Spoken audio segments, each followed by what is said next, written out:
Reading by Greg Marguerite. Cerebrum by Albert Teichner.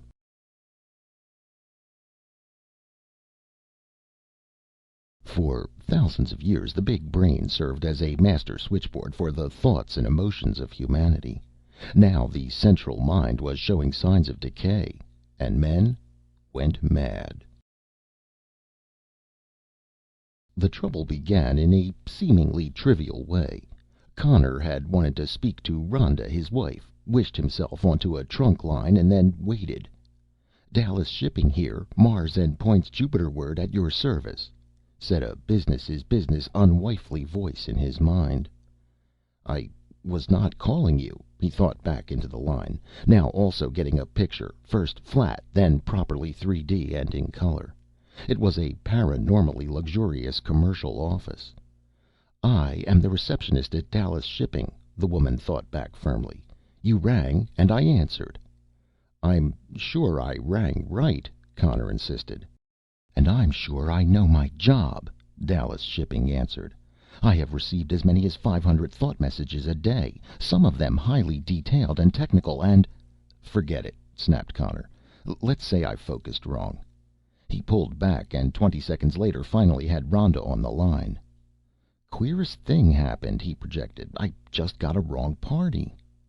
"Nothing queer about it," his wife smiled, springing to warm life on his inner eye. "You just weren't concentrating, Connor." "Don't you hand me that too," he grumbled. "I know I thought on the right line into Central. Haven't I been using the system for 60 years?" "Exactly. All habit and no attention." How smugly soothing she was some days. "I think the trouble's in Central itself. The switcher isn't receiving me clearly." "Lately I've had some peculiar miscalls myself," Rhonda said nervously. "But you can't blame Central switching." "Oh, I didn't mean that." By now he was equally nervous and only too happy to end the conversation. Ordinarily communications were not monitored, but if this one had been, there could certainly be a slander complaint. On his way home in the monorail, Connor tried to reach his office and had the frightening experience of having his telepathic call refused by Central. Then he refused in turn to accept a call being projected at him, but when an urgent classification was added, he had to take it. "For your unfounded slander of Central Switching's functioning," announced the mechanically synthesized voice, "you are hereby suspended indefinitely from the telepathic net. From this point on, all paranormal privileges are withdrawn, and you will be able to communicate with your fellows only in person or by written message." Stunned, Connor looked about at his fellow passengers. Most of them had their eyes closed, and their faces showed the mild little smile which was the outer hallmark of a mind at rest, tuned into a music channel or some other of the hundreds of entertainment lines available from Central. How much he had taken that for granted just a few minutes ago. 3 men, more shabbily dressed, were unsmilingly reading books. They were fellow pariahs, suspended for one reason or another from paranormal privileges. Only the dullest, lowest paying jobs were available to them, while anyone inside the system could have Central read any book and transmit the information directly into his cortex. The shabbiest one of all looked up, and his sympathetic glance showed that he had instantly grasped Connor's changed situation. Connor looked hastily away. He didn't want any sympathy from that kind of human being. Then he shuddered. Wasn't he himself now that kind in every way except his ability to admit it? When he stepped onto the lushly hydroponic platform at the suburban stop, the paranormals, ordinarily friendly, showed that they too already realized what had happened. Each pair of suddenly icy eyes went past him as if he were not there at all. He walked up the turf-covered lane toward his house, feeling hopelessly defeated. How would he manage to maintain a home here in the middle of green and luxuriant beauty? More people than ever were now outside the system for one reason or another, and most of these unfortunates were crowded into metropolitan centers which were slum hells to anyone who had known something better. How could he have been so thoughtless because of a little lapse in Central's mechanism? Now that it was denied him, probably forever, he saw more clearly the essential perfection of the system that had brought order into the chaos following the discovery of universal paranormal capacities. At first there had been endless interference between minds trying to reach each other while fighting off unwanted calls. Men had even suggested this blessing turned curse be annulled. The central synaptic computation receptor and transmitter system had ended all such negative thinking. For the past century and a half it had neatly routed telepathic transmissions with an efficiency that made ancient telephone exchanges look like Stone Age toys.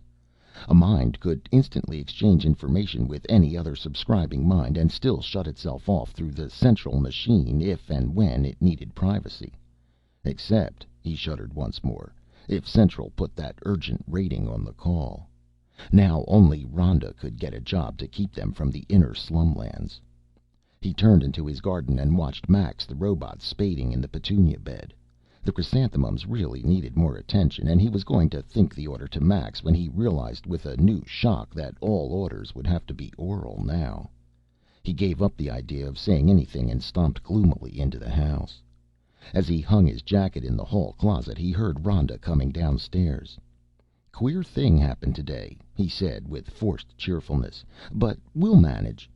He stopped as Rhonda appeared. Her eyes were red and puffed. I tried to reach you," she sobbed. "Oh, you already know. Well, we can manage. You know, honey, you can work 2 days a week and—" "You don't understand," she screamed at him. "I'm suspended, too. I tried to tell it I hadn't done anything wrong, but it said I was guilty by being associated with you." Stunned, he fell back into the chair.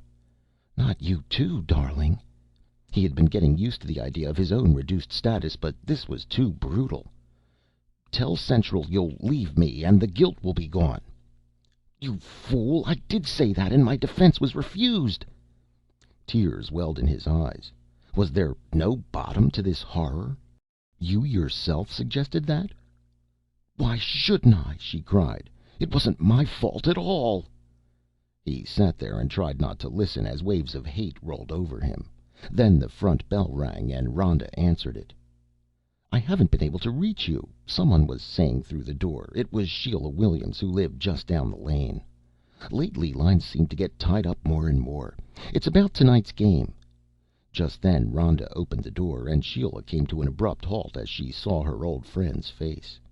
Her expression turned stony and she said, "I wanted you to know the game is off."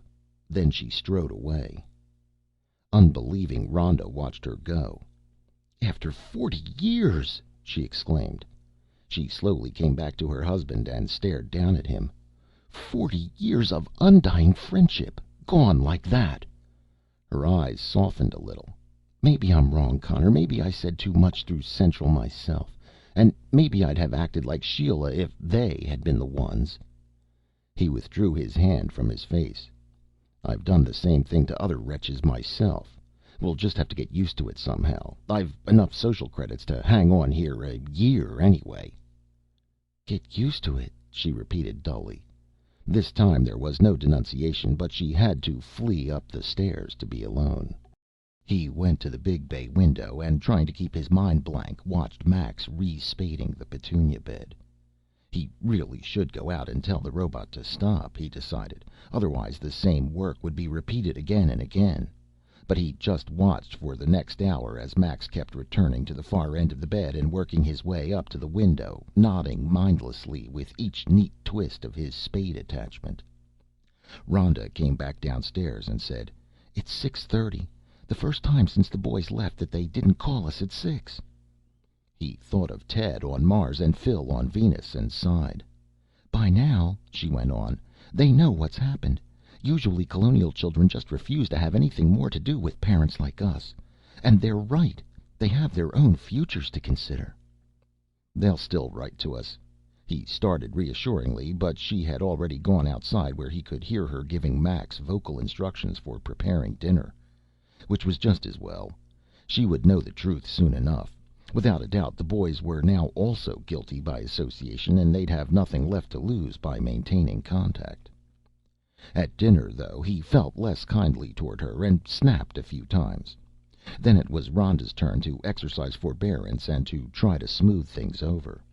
Once she looked out the picture window at the perfect synthetic thatch of the Williams' great cottage peeping over the hollyhock-topped rise of ground at the end of the garden. "Well?" he demanded. "Well?" "Nothing, Connor." "You sighed, and I want to know what the devil—" "Since you insist, I was thinking how lucky Sheila Williams always is. 10 years ago the government authorized twins for her, while I haven't had a child in 30 years. And now our disaster forewarns her. She'll never get caught off guard on a paranormal line." He snapped his fingers, and Max brought out the pudding in a softly shining silver bowl. Above it hovered a bluish halo of flaming brandy. "Maybe not. I've heard of people even being suspended without reason." He slowly savored the first spoonful as if it might be the last ever. From now on, every privileged pleasure would have that special value. One more year of such delights. "If we can stand the ostracism." "We can." Suddenly he was all angry determination. "I did the wrong thing today, admitted. But it really was the truth, what I said. I've concentrated right and still got the wrong numbers." "Me too, but I keep thinking it was my own fault." "The real truth's that while the system assumes more authority each decade, it keeps getting less efficient." "Well, why doesn't the government do something? Get everything back in working order?" His grin showed no pleasure. "Do you know anybody who could help repair a master central computer?" "Not personally, but there must be." "Must be nothing. People are slack from having it so good. Don't think as much as they used to. Why bother when you can tap Central for any information? Almost any information." "How can it all end?" "Who knows and who cares?" He was angry all over again. "It will still be working well enough for a few centuries, and we're just left out in the cold. I'm only 90. I can live another 60 years, and you're going to have a good 75 more of this deprivation." Max was standing at the foot of the table, metal visual lids closed as he waited for instructions. Rhonda considered him unthinkingly, then snapped back to attention. "Nothing more, Max. Go to the kitchen and disconnect until you hear from us." "Yes," he said, in that programmed tone which indicated endless gratitude for the privilege of half being. "That ends my sad day," Connor sighed. "I'm taking a blackout pill and intend to stay that way for the next 14 hours." The next morning he rode into the city in the same car as the one that had brought him back the day before. None of the regulars even deigned to look in his direction. There was another change today. Only 2 fellow Suspendeds were reading their books, even though there had been 3 for the past few months, which meant another one had exhausted his income and was being forced into the inner city. At the office, none of Connor's associates greeted him. They didn't even have to contrast the new tension in his face with the easygoing, flanneled contentment of their fellows. Undoubtedly somebody had tried to reach him or Rhonda and heard the suspension notice on their severed thought lines. As was also to be expected, there was a notice on his desk that his executive services would no longer be needed. He quickly gathered up his personal things and went downstairs, passing through the office workers' pool. Miss Wilson, his Suspended secretary, came up to him. She looked saddened, yet curiously almost triumphant, too. "We all heard the bad news this morning," she said, her blue eyes never wavering. "We want you to know how sorry we are, since you're not accustomed—" "I'll never be accustomed to it," he said bitterly. "No, Mr. Newman, you mustn't think that way. Human beings can get accustomed to whatever's necessary." "Necessary? Not in my books." "Some day you may feel differently. I was born into a Suspended family, and we've managed. Being on the outside has its compensations."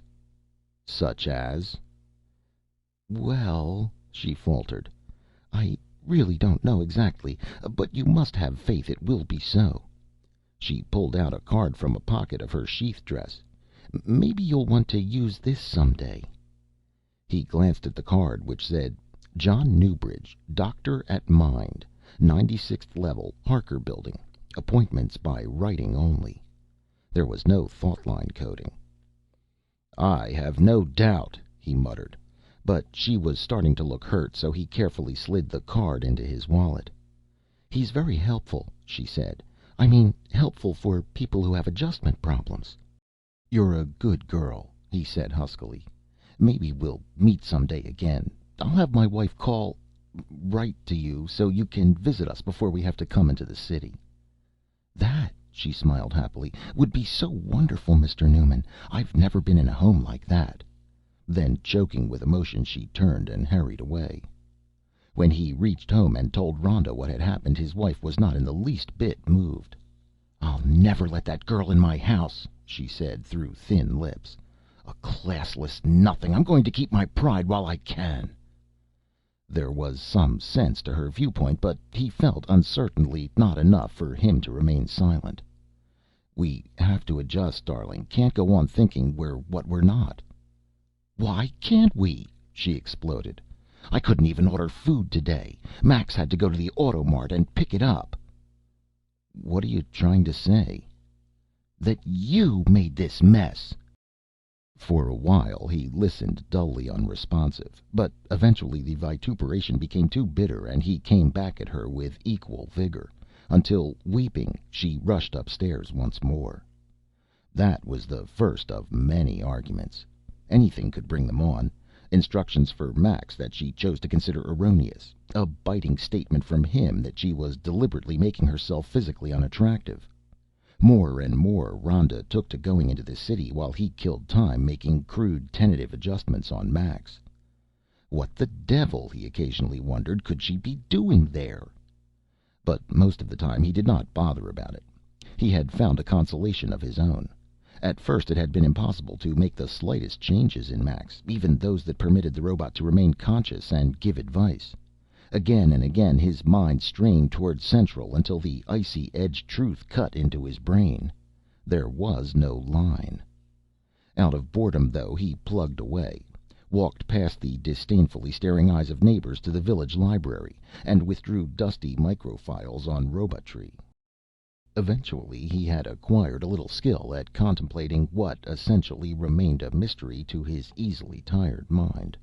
It was not completely satisfactory, but it would be enough to get him a better than average menial job when he had finally accepted his new condition. At long last a letter came from Ted on Mars. It said, "Guilt by association. That's what I am. When it first happened I was furious with the two of you, but resignation has its own consolations and I've given up the ranting. Of course I've lost my job and my new one will keep me from Earth a longer time, but the real loss is not being able to think on Earth Central once a day. As you know, it's a funny civilization here anyway. As yet there's no local telepathic Central, but all active communicators are permitted to think in on Earth Central once a day. Except for the big shots who can even telepath social engagements to each other by way of Earth. Privileged, but a pretty dull crowd anyway. Oh yes, another exception to the general ration. Suspendeds, like me. Funny thing about that. Seems to me there are more suspended from the Earth system all the time. Maybe I'm imagining it. As lovingly as ever, your son, Ted. Number more than ever." Rhonda really went to pieces for a while after that letter, but oddly enough, all recriminations soon stopped. She began going into the city every day, and after each visit seemed a little calmer for having done so. Finally Connor could no longer remain silent about it, but by now all conversations had to be broached by tactful beating around the bush, so he began by saying he had decided to take a lower level job in the metropolis. Rhonda was not surprised. "I know. A good idea, but I think you should wait a while longer and do something else first." That made him suspicious. "Are you developing a new kind of unblockable ESP? How'd you know?" "No," she laughed. "Someday we will, maybe, and people will use it better this time. But right now I'm just going by what I see. You've been studying Max, and I knew you were bound to get restless." She became thoughtful. "What you really want to know, though, is what I've been doing in the city. Well, at first I did very little. I kept ending up in theaters where we Suspendeds can go. That gave a little relief, but since Ted's letter it's been different. I finally got up the courage to see Dr. Newbridge." "Newbridge?" "Connor, he's a great man. You should see him too. My mind may have smaller scope outside the system, but what's left of it isn't cracking, Rhonda. Working himself into a spasm of righteous rage, he stalked out into the garden and tried to convince himself he was calmly studying the rosebush's growth. But Sheila and Tony Williams came down the lane that skirted the garden, and as their eyes moved haughtily past him, his rage shifted its focus. He came back into the house and remained in sullen silence. Rhonda went on as if there had been no interruption. "I still say Dr. Newbridge is a great man. He dropped out of the system of his own free will, and that certainly took courage." "He willingly gave up his advantages and privileges?" "Yes. And he's explained why to me. He felt it was destroying every subscriber's ability to think, and that it could not last. Some day we would be without anything to do our thinking, and he wanted out." Connor sat down and stared thoughtfully out the window. Max had just lumbered into the garden, and having unscrewed one hand to replace it with a flexible spade, was starting on the evening schedule for turning over the soil at the base of the plants. He would go methodically down one flower bed, then up the next one, until all had been worked over. Then he would start all over again unless ordered to stop. "Are we to end up the same way?" Connor shuddered. He slapped his knee. "All right, I'll go with you tomorrow. I've got to see what he's like, a man who'd voluntarily surrender 90% of his powers." The next morning they rode into the city together and went to the Harker building. It was in an area dense with non-telepaths, each one showing that telltale cleft of anxiety in his forehead, but briskly going about his business as if anxiety were actually a livable quality. Newbridge had the same look, but there was a none the less reassuring ease to the way he greeted them. He was tall and white-haired, and his face frequently assumed an abstract look as if his mind were reaching far away. "You've come here," he said, "for two reasons. The first is dissatisfaction with your life. More precisely, you're dissatisfied with your attitude toward life, but you wouldn't be willing to put it that way, not yet. Secondly, you want to know why anyone would willingly leave the system." Connor leaned back in his chair. "That'll do for a starter." "Right. Well, there aren't many anomalies like me, but we do exist. Most people outside the system are there because they've been suspended for supposed infraction, or they've been put out through guilt by association, or because they were born into a family already in that condition. Nothing like that happened to me. From early childhood I was trained by parents and teachers to discipline the projective potential of my mind into the system. Like every other paranormal, I received my education by tapping Central for contact with information centers and other minds. But I was a fluke." His dark blue eyes twinkled. "Biological units are never so standardized that all of them fall under any system that can be devised. I functioned in this system, true, but I could imagine my mind existing outside, could see my functioning from the outside. This is terribly rare. Most people are limited to the functions which sustain them. They experience nothing else except when circumstances force them to. I, though, could see the system was not all powerful." "Not all powerful?" Connor exploded. "It got rid of me awfully easily." His wife tried to calm him.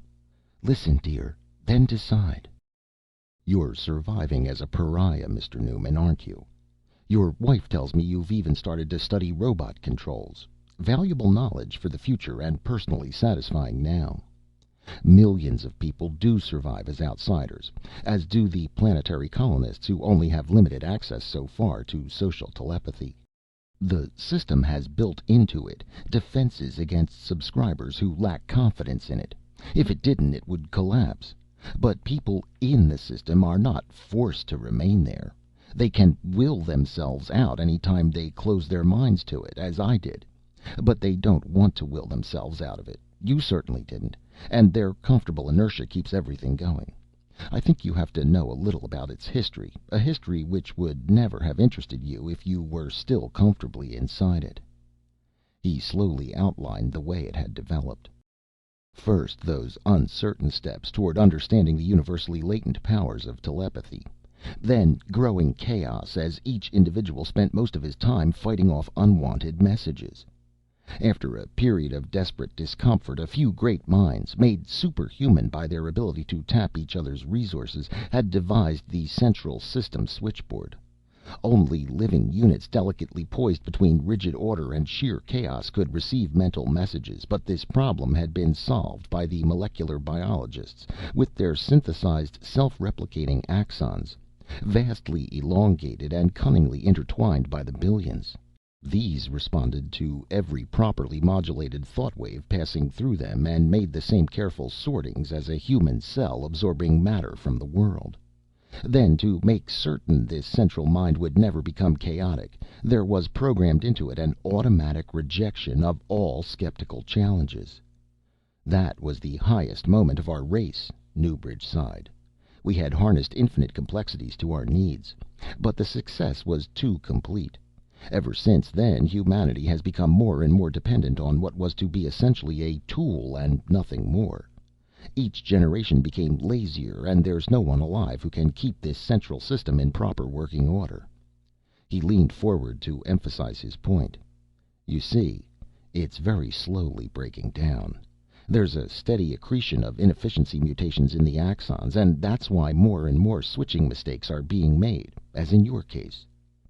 Connor was dazed by it all. What's going to be the upshot? I mean, how is it going to break down? Newbridge threw up his hands. I don't know. It's probably a long way off anyway. I guess the most likely thing is that more and more errors will accumulate, and plenty of people will be suspended just because Central is developing irrational quirks. Maybe the critical social mass for change will exist only when more are outside the system than inside. I suspect when that happens, we'll be able to return to direct telepathic contact. As things are, our projection attempts are always blocked. A buzzing sound came out of a small black box on the doctor's desk, startling Connor, who in his executive days had received all such signals directly in his head. Well, I've another patient waiting, so this will have to be the end of our chat. Connor and his wife exchanged glances. He said, I'd like to come back. I'll probably have a 20-hour week, so I'll be in town a few days a week. More than welcome to come again, Newbridge grinned. Just make the arrangements with Miss Richards, my nurse. When they were in the street, Rhonda asked, Well, what do you think now? I don't know what to think yet, but I do feel better, Rhonda. Would you mind going home alone? I think I'll find a job right away. Mind? She laughed. It's wonderful news. After he left her, he wandered around the city a while. In his paranormal days, he had never noticed them, but it certainly was true that there were a lot of suspendeds about. He studied some of them as he went along, trying to fathom their likes and dislikes by the way they moved and their expressions.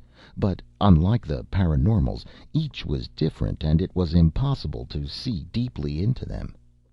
Then, as he rounded a corner, he was suddenly face to face with his new enemy. A large flat park stood before him, and there in the middle was a 100-story tower of smooth, seamless material, the home of the central system's brain. There were smaller towers at many points in the world, but this was the most important, capable of receiving on its mile-long axons, antennas of the very soul itself, every thought projected at it from any point in the solar system. The housing gleamed blindingly in the sun of high noon, as perfect as the day it had been completed. That surface was designed to repel all but the most unusual of the radiation barrages that could bring on subtle changes in the brain within. The breakdown, he thought bitterly, would take too many centuries to consider. He turned away and headed into an employment exchange. The man behind the desk there was a suspended, too, and showed himself to be sympathetically understanding as soon as he studied the application form. Paranormal until a few months ago, he nodded. Tough change to make, I guess. Connor managed a little grin. Maybe I'll be grateful it happened someday. A curious thought, to say the least. He glanced down the application again.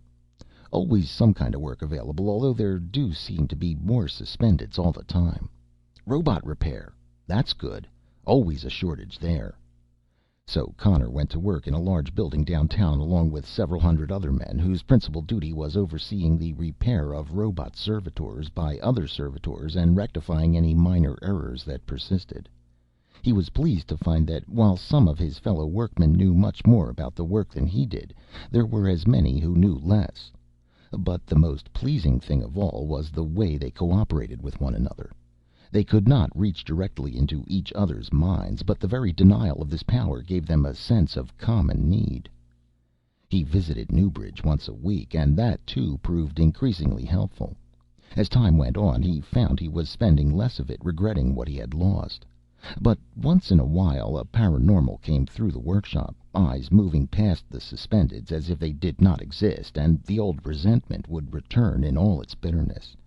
And when he himself did not feel this way, he could still sense it in the men around him.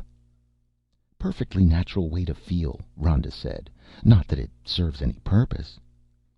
"It's paranormal lack of reaction," he tried to explain. "That's what really bothers me. They don't even bother to notice our hatred because we have the strength of insects next to theirs. They can all draw on each other's resources, and that totals to infinitely more than any of us have, even if as individuals they're so much less. The perfect form of security." But for a moment one day that security seemed to be collapsing. Above the work floor in Connor's factory there was a gallery of small but luxurious offices in which the executive staff of paranormals worked. None of them came in more than 2 days a week, but use of these offices was rotated among them, so all were ordinarily occupied, and workers going upstairs to the stock department could see paranormals in various stages of relaxation. Usually the paranormal kept his feet on a desk rest, and, eyes closed, contemplated incoming entertainment. On rarer occasions he would be leaning over a document on the desk as his mind received the proper decision from Central. This particular morning Connor was feeling bitterly envious as he went by the offices. He had already seen 7 smugly similar faces when he came by room 8. Suddenly the face of its occupant contorted in agony. Then the man got up and paced about as if in a trap. Deciding he had seen more than was good for him, Connor hurried on, but the man in 9 was acting out the same curious drama. He quickly retraced his steps, passing one scene of consternation after another, and went back down to the work floor, wondering what it all meant. Soon everybody knew something extraordinary was afoot, as all the paranormals swarmed noisily onto the runway overlooking the floor. They were shouting wordless sounds at each other, floundering about as they did so. Then, with equal suddenness, everything was calm again, and faces more relaxed. They went back into their offices. That evening Connor heard the same story everywhere. For 10 minutes all paranormals had gone berserk. On the monorail he noticed that, though still more relaxed than their unwelcome fellows, they no longer exuded that grating, absolute sense of security. No doubt about it, for a few minutes something had gone wrong, completely wrong, with the central system. "I don't like it," Rhonda said. "Let's see Dr. Newbridge tomorrow." "I'll bet it's a good sign." Newbridge, though, was also worried when they got to see him. "They're losing some of their self-confidence," he said, "and that means they're going to start noticing us. Figure it out, Newman. About 1/3 of the population of Earth, nobody can get exact figures, is outside the system. The paranormals will want to reduce our numbers if more breakdowns take place. I'll have to go into hiding soon." "But why you of all people?" Connor protested. "Because I and a few thousand others like me represent not only an alternative way of life, all Suspendeds do that, but we possess more intensive knowledge for rehabilitating society after Central's collapse. That collapse may come much sooner than we've been expecting. When it does, we're going to have enormous hordes of paras milling around, helplessly waiting to learn how to think for themselves again. Well, when we finally reach the telepath stage next time, we'll have to manage it better." He took out an envelope. "If anything happens to me, this contains the names of some people you're to contact." "Why don't you come to our place now?" asked Rhonda. "We'll still be able to hold it for a few more months." "Can't go yet. Too many things to clear up. But maybe later." He rose and extended his hand to them. "Anyway, it's a kind and brave offer." "Sounds overly melodramatic to me," Connor said when they were outside. "Who'd want to harm a psychiatric worker with no knowledge except what's in his head and his personal library?" But he stopped harping on the point when they reached the monorail station. Three Suspendeds, obviously better educated than most, were being led away by a large group of paraNormals. The paraNormals had their smug expressions back, but there was a strange gleam of determination in their eyes. "Sometimes life itself gets overly melodramatic," Rhonda said nervously. The possible fate of these arrested men haunted him all the way home, as did the hostile stares of the people in the monorail car. At home, though, there was the momentary consolation of a pair of letters from the boys. There was little information in them, but they did at least convey in every line love for their parents. But even this consolation did not last long. Why, Connor muttered to himself, did they have to wait for letters when telephone and radio systems could have eased their loneliness so much more effectively? Because the paras did not need such systems, and their needs were the only ones that mattered. His fingers itched to achieve something more substantial than the work, now childishly routine, that he was doing at the factory. Just from studying Max he knew he could devise such workable communication systems, but all that was idle daydreaming. It wouldn't be in his lifetime. The next morning Rhonda insisted they go back into the city to try once more to persuade Newbridge to leave. When they arrived at the Harker building it seemed strangely quiet. The few people who were about kept avoiding each other's glances, and they found themselves alone in the elevator to the 96th level. But Miss Richards, the doctor's nurse secretary, was standing in the corridor as they got out. She was trembling and found it difficult to talk. Don't go in," she stuttered. "No help now." He pushed past her, took one glance at the fire-charred consulting room where a few blackened splinters of bone remained, and turned away, leading the two women to the elevator. At first Miss Richards did not want to go, but he forced her to come along. "You have to get away from here. Can't do any good for him now." She sucked in air desperately, blinked back her tears, and nodded. "There was another 10-minute breakdown this morning. A lot of paraNormals panicked, and a vigilante pack came here to fireblast the doctor. They said I'd be next if things got any worse." Connor pinched his forehead to hold back his own anguish, then pulled out a sheet of paper. "Dr. Newbridge was afraid of something like this. He gave me a list of names." "I know, Mr. Newman. I know them by heart." "Shouldn't we try to contact one of them?" As they came out into the street she stopped and thought a moment. "Crane would be the easiest to reach. He's an untitled psychiatrist and one of the alternate leaders of the underground." "Underground?" "Oh, they tried to be prepared for every eventual—" "It's impossible," Rhonda broke in. She had been looking up and down the great avenue as they walked. "There isn't one person in the street, not one." An abandoned robot cab stood at the curb, and he threw open the door. "Come on, get in. Something's happening." Miss Richards set it for this Crane's address. The cab started to shoot uptown, turning a corner into another deserted boulevard. As it skirted the great park he pointed at Central Tower. There seemed to be a slight crack in the smooth surface halfway up, but as a moment's mist engulfed the tower it looked flawless again. Then all the mist was gone and the crack was back, a little larger than before. Connor leaned forward and set the cab for top speed as they rounded into the straightaway of another uptown street. Occasionally they caught glimpses of frightened faces clumped in lobby entrances, and once two bodies came flying out of a window far ahead. "They're killing our people everywhere," moaned the nurse. As they approached the crushed forms Connor slowed down a little. "They're dressed too well, what's left of them. They're paraNormals." A minute later they were at the large apartment block where Crane lived. They entered the building through a lobby jammed with more silent people. All were Suspendeds.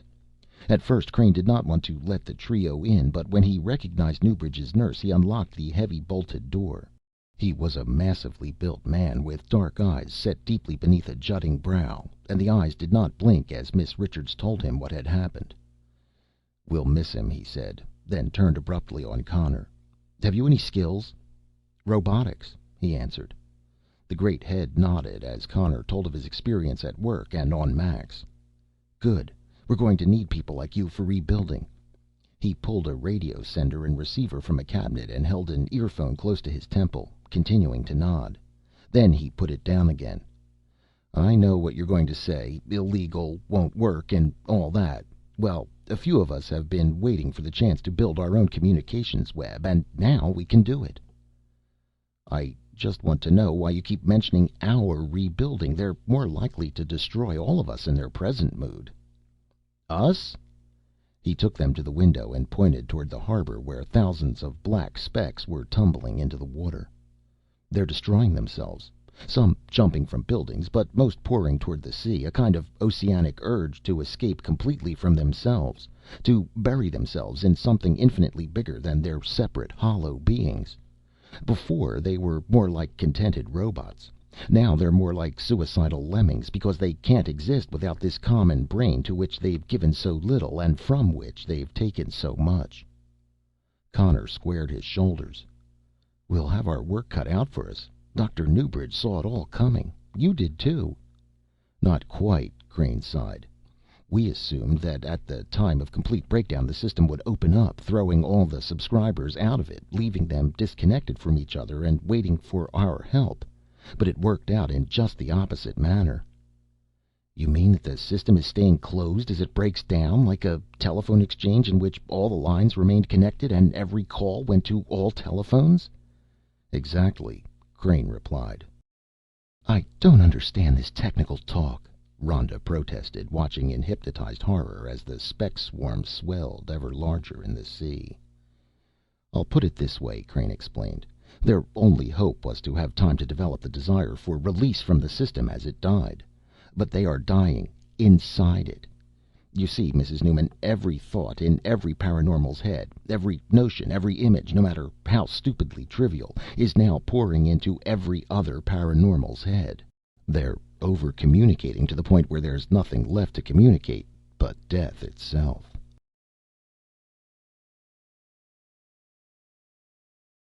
End of Cerebrum by Albert Teichner.